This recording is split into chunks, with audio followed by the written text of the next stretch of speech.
Where are we? Are you surprised? This is the house for me and my husband. What? I was completely surprised.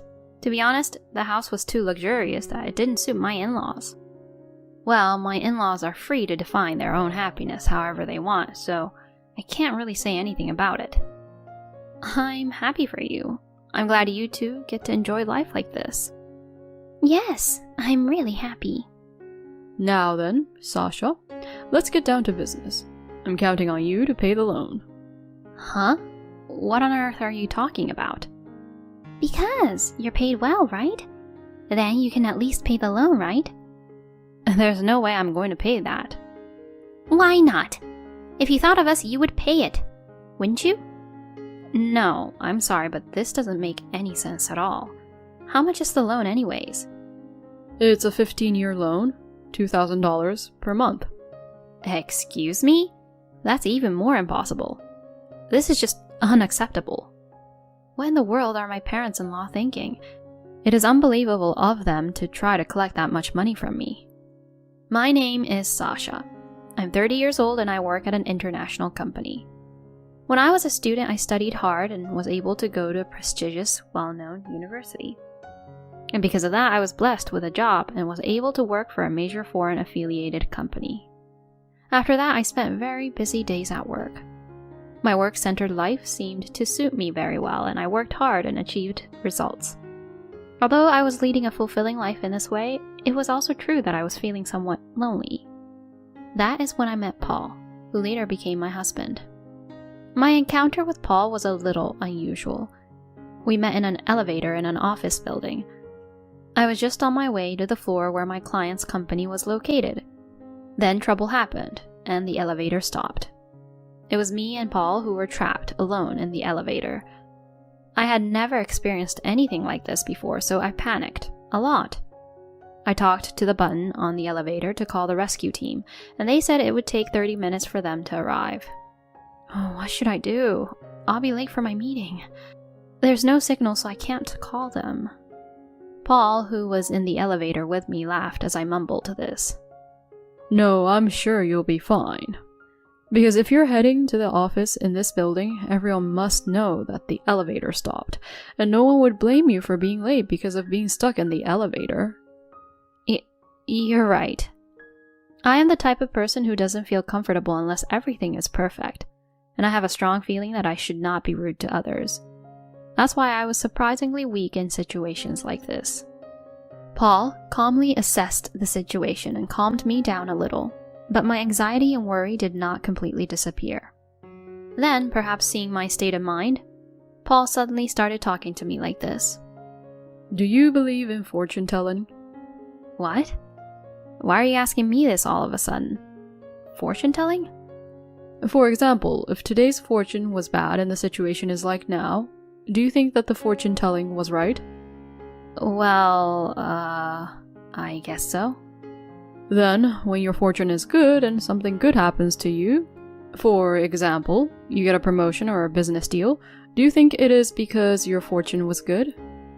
No, I don't think so. I think it is the result of my effort and hard work. That's right. So in the end, things depend on how you look at them. You can see a situation like this as the worst thing you've ever experienced in your life, or you can think of it as a rare experience. So there is no point panicking in situations like this. It is important to decide for yourself what kind of feelings you want to have about the events that happen as they flow by. I listened to Paul's words, and it went right to my heart. I may have the tendency to see everything in a bad and negative light, but I think it's not easy to stay positive in a situation like this. Then, what about you? Are you enjoying this situation? No, not at all. Actually, I'm depressed and disappointed. Huh?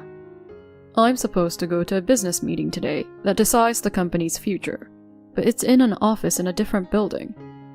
But my stomach hurt, and I remember that the restrooms in this office building on the way here are clean. I don't like dirty toilets, you know. The first floor restroom was being cleaned, and I couldn't use it, so I jumped on the elevator when it came. I pushed the button for the 5th floor, but it stopped, and that's how I ended up where I am now. My business meeting time has already passed, my stomach is aching, and I'm in the biggest pinch of my life. Come to think of it, I was at the bottom of the fortune-telling list today. Maybe that's why. He said it so naturally that I couldn't help but laugh. You're in a much more difficult situation than I am, aren't you? And yet, you said what you said just now. Because you looked quite upset. That's true.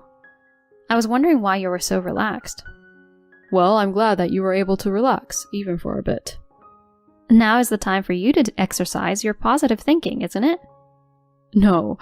If I do that and relax myself, my stomach would probably get relaxed too, and that would be a bad thing. I laughed out loud. I had always pushed myself to work, so someone like him was very new to me. Soon after, the rescue team arrived. Thank you very much. Thanks to you, I didn't panic. No, but I can't take it anymore, so can I go to the bathroom? Please do so. I'm sorry for holding you back. Paul then ran to the restroom. This was how I first met him. The second time came much sooner than I thought. It was when I was walking around town after work. I spotted a man selling paintings on the street. I was looking at the paintings lined up, thinking that they were unique but somehow fascinating. If there are some other sceneries or anything you would like to see, I'll paint them for you. A man sitting cross-legged in front of me said so, and I looked at him. Oh, you're... Huh? Did we meet somewhere already before? See, about 2 weeks ago, we were trapped together in an elevator. Oh, you're from that time. What are you doing here? No, that's my line. I was surprised to see you selling your paintings on the street. Do you do this kind of activity as a hobby? Oh no, I got fired from my last company. What? In my case, I went into a building that I shouldn't have gone to use the restroom, so there was no excuse for what I did. So now you sell paintings? Yes, I do. I thought it's best to do what I've always wanted to do. I thought it was a good opportunity to do that. And are you making any money? Not at all. But that's how it is at first. But I don't want to be recognized as an artist after I die, though. I was once again attracted by his unconcerned attitude. At the time, I had just made a mistake at work and was feeling down.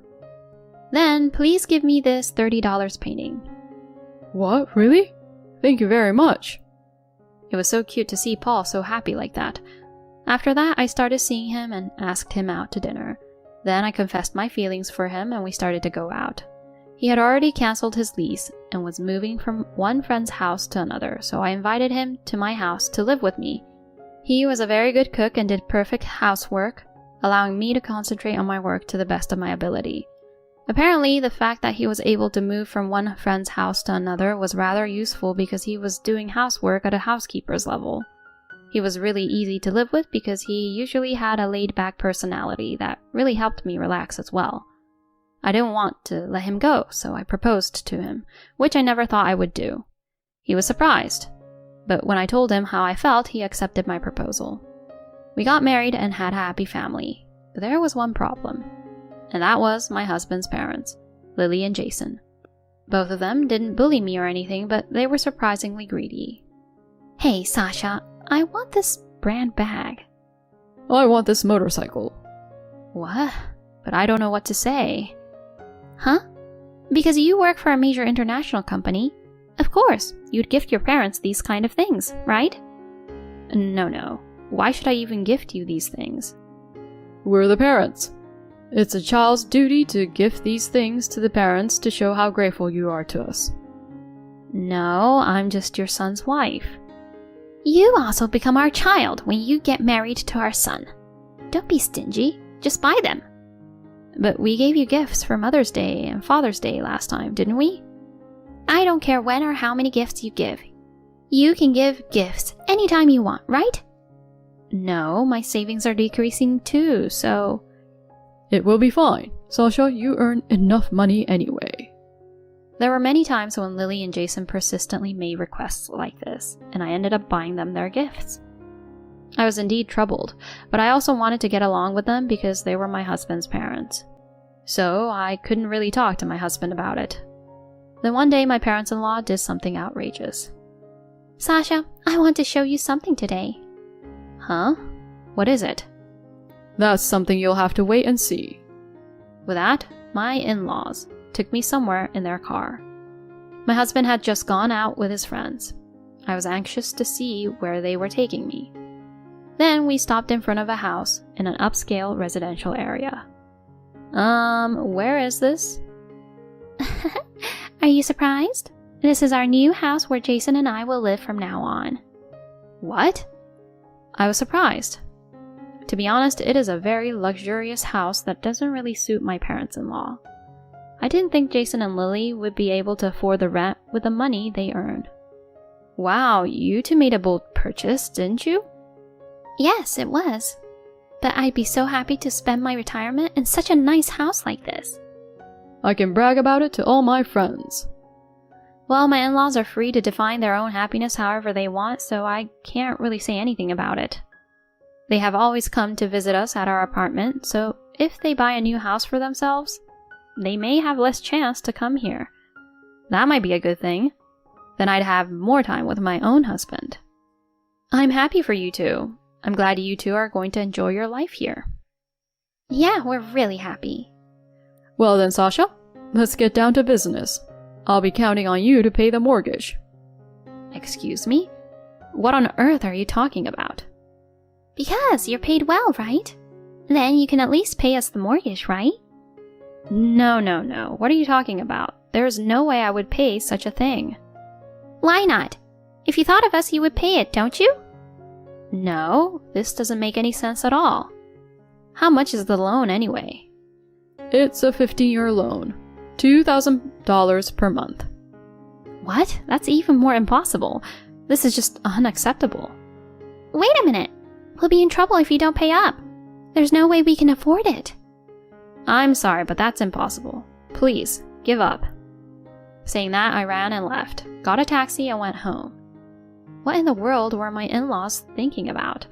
They were being outrageous, asking me to pay their mortgage like that. I managed to escape at that time, but my in-laws were very persistent.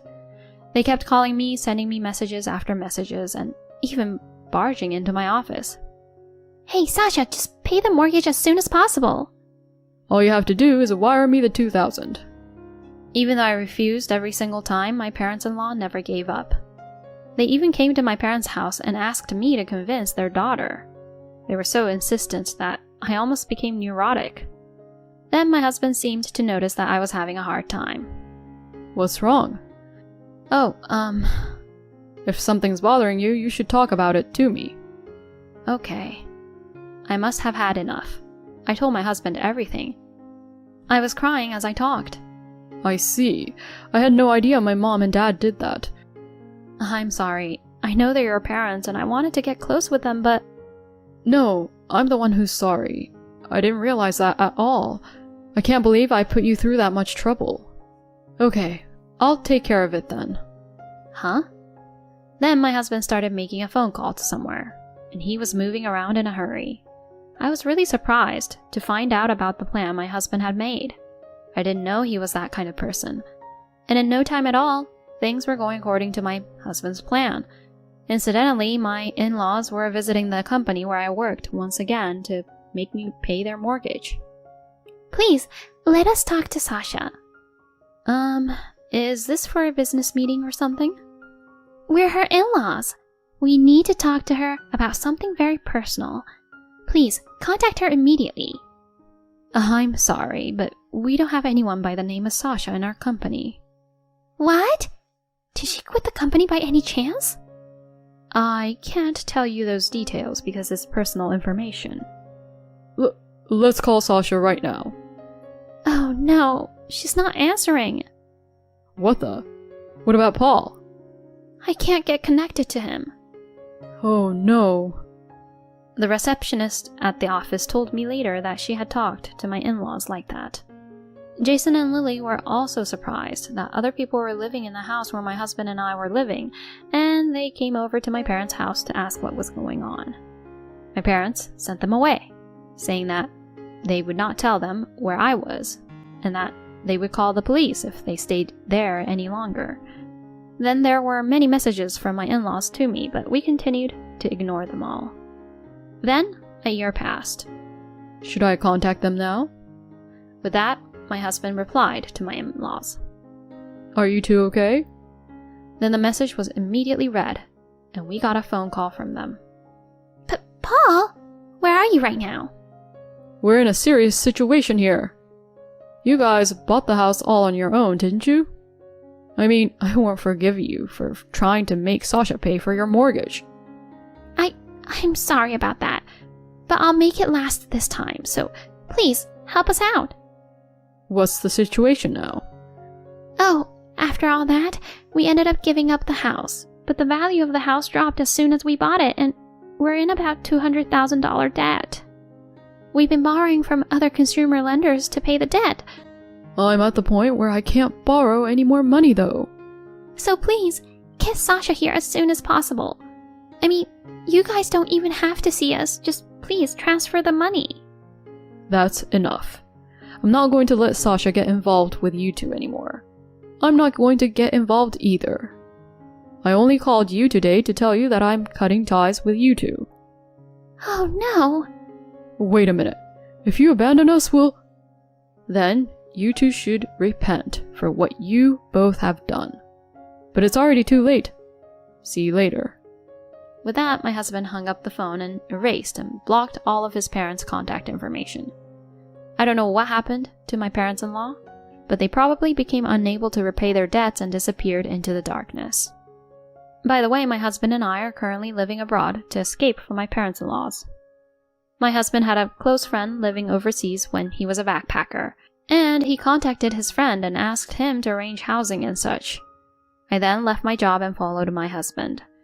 The great thing about my husband was that he also had another friend there who was an excellent manager, and he introduced me to him. He interviewed me remotely, and I was hired right away to the company where he works at. That allowed us to live abroad for a salary not that much different from what I made previously, and now we get to live in a pretty nice house. Furthermore, my husband was selling his paintings on the streets there as well, and he was able to get them placed in a local museum, which allowed him to bring in quite a bit of income from his paintings. He now earns as much as I do, and we are quite well off. And now I have given birth to a child, and our family of 3 is living happily. It's crazy that Jason and Lily were even trying to collect their mortgage from Sasha. They both deserve what they got. By the way, Sasha's husband is an amazing guy. It sounds like Sasha would never get tired of spending every day with a guy like him. I wish Sasha a happy life with her family in the future. Thank you for watching until the end. If you enjoyed the video, please subscribe to our channel. See you in our next video.